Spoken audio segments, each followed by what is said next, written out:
Bonjour camarades. Avant de commencer mon intervention, je voudrais avoir un petit mot pour Cécile et Jacques.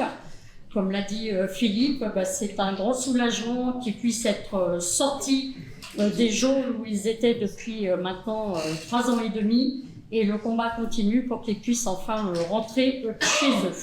Voilà, donc je voudrais intervenir sur la protection sociale complémentaire.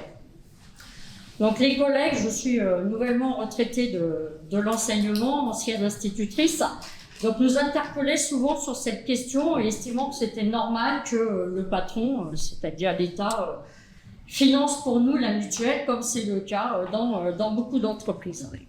C'est vrai que même si c'est que 15 €, c'est toujours bon à prendre. C'est pas une paille pour les petits salaires que nous avons dans l'éducation nationale aussi. Mais l'instauration de cette PSC rompt avec le principe de solidarité entre les personnes et aussi avec la solidarité intergénérationnelle. Le principe est établi lors de la création de la sécurité sociale après la Seconde Guerre mondiale, où chacun paie selon ses moyens, bénéficie des soins selon ses besoins. D'ailleurs, Philippe en a parlé, depuis la création, le patronat n'a de cesse de vouloir nous l'enlever. Donc petit à petit, la part prise en charge par la sécurité sociale diminue et celle des mutuelles augmente. Et comme le reste à charge est de plus en plus conséquent, le coût de la mutuelle est élevé aussi, et plus élevé aussi. Ou alors, on cotise à bas coût et les remboursements sont faibles. L'esprit mutualiste devient maintenant un esprit assurantiel. Soit tu paies, soit tu peux avoir, et tu peux avoir un meilleur remboursement, soit tu ne peux pas et tu ne te soignes pas. C'est la disparition de la solidarité ouvrière qui disparaît. Et avec cette PSC, les retraités sont sortis du système et leurs cotisations sont explosives. Et chacun sait que lorsqu'on vieillit, les problèmes de santé augmentent avec.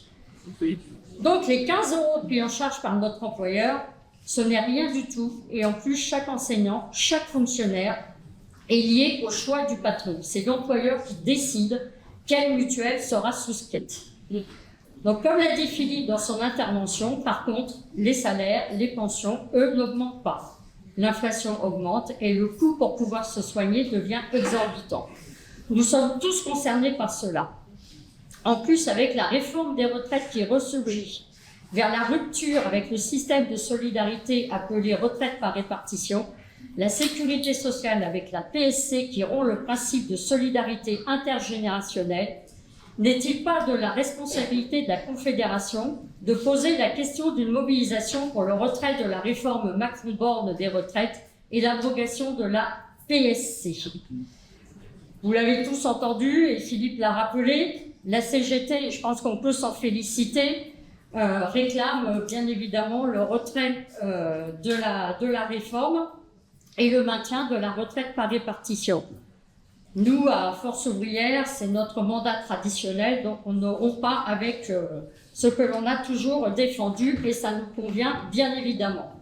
Bien sûr, on sait qu'il y a des tensions, je pense au plan national et aussi au plan local. Philippe nous en fait part régulièrement dans ses interventions. Il y a des désaccords, mais je pense qu'il est nécessaire de rechercher cette unité. Mais bien sûr, l'unité sans la CFDT, on ne se trompe pas. Parce que les 14 journées avec la CFDT en 2023, je pense que beaucoup de salariés l'ont un petit peu dans le travers de la gorge. Par ailleurs, dans le département, les licenciements depuis la suppression des 430 emplois chez Vancorex, ça cesse de s'accroître. Arkema, les fonderies Maupertuis, Tesser, ST Micro, Solitech, Photowatt, et je pense qu'on en oublie plein qu'on ne connaît pas. Donc là aussi, je pense que peut-être qu'il faut quelque part trouver les moyens pour qu'avec la CGT ensemble, on puisse se battre pour le retrait de tous les licenciements, le maintien de tous les emplois. Je vous remercie et vive la CGT Force ouvrière, vive l'Union départementale Force ouvrière.